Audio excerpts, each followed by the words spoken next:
Good morning student, class 3। आज हम आपको हिंदी लिटरेचर में चैप्टर 3 एक्सप्लेन करने जा रहे हैं। आपके पाठ का नाम है सत्यवादी नरेंद्र। सत्यवादी नरेंद्र। जैसे कि जब भी हम कोई पाठ पढ़ते हैं तो पहले हमें उस पाठ का अर्थ मालूम होना चाहिए। यानी कि सत्यवादी, सत्यवादी का मतलब क्या हो गया? सत्य बोलने वाला। नरेंद्र, यानी कि नरेंद्र कैसा बालक था? सत्य बोलने वाला था।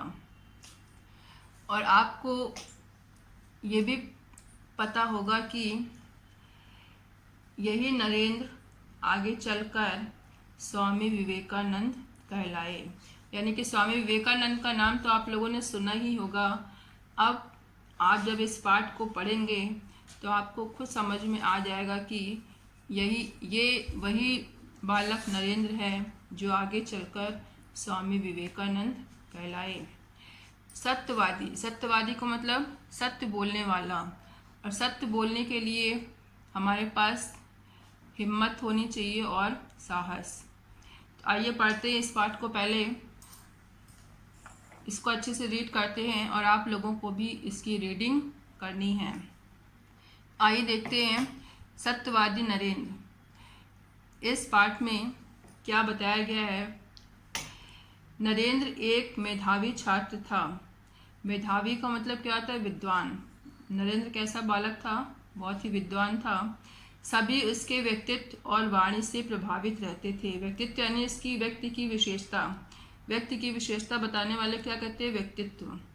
और सभी उस नरेंद्र यानी उस बालक को जानते थे जो बहुत ही विद्वान है और उसकी वाणी से भी प्रभावित रहते थे और उसकी बोली भी बहुत अच्छी थी। उस दिन मास्टर जी अभी तक कक्षा में नहीं आए थे। यानी कि एक दिन की बात है कि क्या हुआ कि एक दिन मास्टर जी क्लास में थोड़ा देर से आए और जब तक वो क्लास में नहीं आए थे तब तक नरेंद्र ने क्या किया? नरेंद्र अपने मित्रों को कहानी सुना रहा था। यानी कि ये सारे बच्चे हैं और ये मास्टर जी। तो नरेंद्र ने क्या किया? जब उसके मास्टर नहीं आए तो वो अपने मित्रों को कहानी सुनाने लगा। सभी कहानी सुनने में इतने मगन थे कि उन्हें पता ही नहीं चला कि कब मास्टर जी ने कक्षा में आकर पढ़ाना शुरू कर दिया। यानी कि नरेंद्र कहानी सुनाने में नरेंद्र अपने मित्रों को कहानी सुनाने में मगन था और सभी कहानी सुनने में भी मगन थे। और उसी समय मास्टर जी आए और इन बच्चों को पता ही नहीं चला कि मास्टर जी कब क्लास में आए और उन्होंने पढ़ाना शुरू कर दिया। पढ़ाते समय मास्टर जी को कुछ फुसफुसाहट सुनाई दी। फुसफुसाहट का मतलब धीमी आवाज़ में बातचीत करना, यानी कि धीरे धीरे बोलना। कौन बात कर रहा है? मास्टर जी ने पूछा। मास्टर जी ने क्या पूछा कि कौन बात कर रहा है? कुछ छात्रों ने नरेंद्र और उसके मित्रों की ओर इशारा कर दिया। वहाँ जो पूरी क्लास में जो बच्चे बैठे थे उसमें से कुछ लोगों ने नरेंद्र और उसके मित्रों की ओर इशारा करके बताया कि ये लोग बात कर रहे हैं। मास्टर जी ने उन सभी छात्रों को सामने बुलाया और वे उनसे पाठ से संबंधित प्रश्न पूछने लगे। कोई भी छात्र उत्तर न दे सका। मास्टर जी ने वही प्रश्न नरेंद्र से पूछा। नरेंद्र ने तुरंत सही सही उत्तर दे दिया। यानी कि क्या हुआ कि जब नरेंद्र ने उत्तर दे दिया और बाकी बच्चों ने मास्टर जी के प्रश्न का उत्तर नहीं दिया तो मास्टर जी को क्या विश्वास हुआ? मास्टर जी को विश्वास हो गया कि नरेंद्र पाठ पर ध्यान दे रहा था और बाकी के छात्र ही बातचीत कर रहे थे। यानी मास्टर जी ने सोचा कि जब नरेंद्र ने प्रश्न का उत्तर दे दिया तो उनको विश्वास हो गया कि नरेंद्र पाठ पर ध्यान दे रहा था, इसीलिए उसने उत्तर दे दिया और बाकी के छात्र उत्तर नहीं दे पाए क्योंकि वे लोग बातचीत कर रहे थे। उन्होंने उन सभी छात्रों को बेंच पर खड़े होने की सज़ा दे दी। जब वो लोग उत्तर नहीं दे पाए तो मास्टर जी ने क्या किया? उन बच्चों को बेंच पर खड़ा होने की यानी कि खड़ा कर दिया।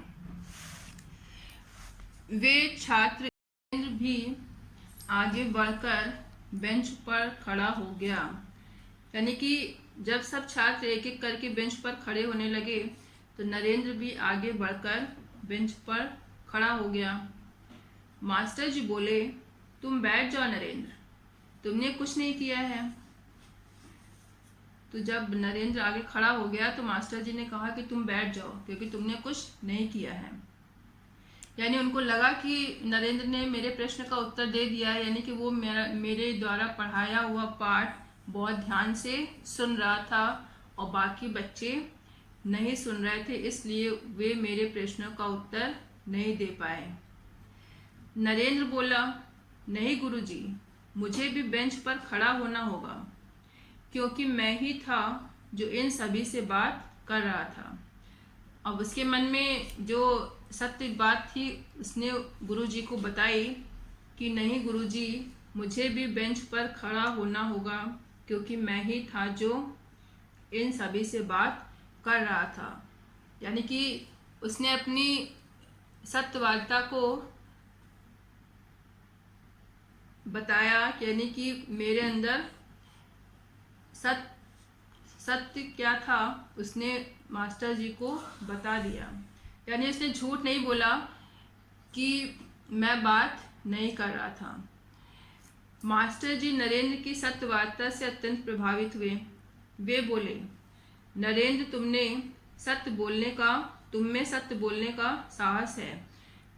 तुम आगे चलकर अवश्य ही एक महान व्यक्ति बनोगे। यानी कि नरेंद्र ने जब अपनी गलती को स्वीकार कर लिया और अपने साथियों को सजा से बचाने के लिए, यानी कि नरेंद्र ने सत्य क्यों स्वीकार कर लिया, जिससे कि उसके सभी मित्रों को सजा ना मिल सके, इसलिए उसने सत्य बोला। तो नरेंद्र मास्टर जी ने क्या कहा कि तुम वास्तव में तुम्हारे अंदर सत्य बोलने का साहस है और तुम आगे चलकर अवश्य ही एक महान व्यक्ति बनोगे। महान यानी कि बहुत बड़े व्यक्ति बनोगे। वही नरेंद्र जो आपके पाठ का नाम है सत्यवादी नरेंद्र, वही नरेंद्र बड़े होकर स्वामी विवेकानंद कहलाए। स्वामी विवेकानंद ने विश्व यानी दुनिया में भारत का सिर सदा यानी हमेशा के लिए गर्व और सम्मान से, गर्व यानी कि अभिमान और सम्मान से ऊंचा कर दिया। तो आपको पता चल गया होगा कि वही बालक नरेंद्र था जो आगे चलकर स्वामी विवेकानंद कहलाए, क्योंकि उनके अंदर सत्य बोलने की क्षमता थी।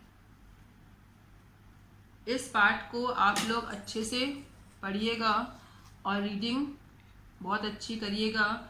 इसमें से हम आपको 1 पेज राइटिंग करने के लिए देंगे और कुछ कठिन शब्द, इसको आप अपनी हिंदी डिक्टेशन राइटिंग कॉपी में करिएगा। Thank you.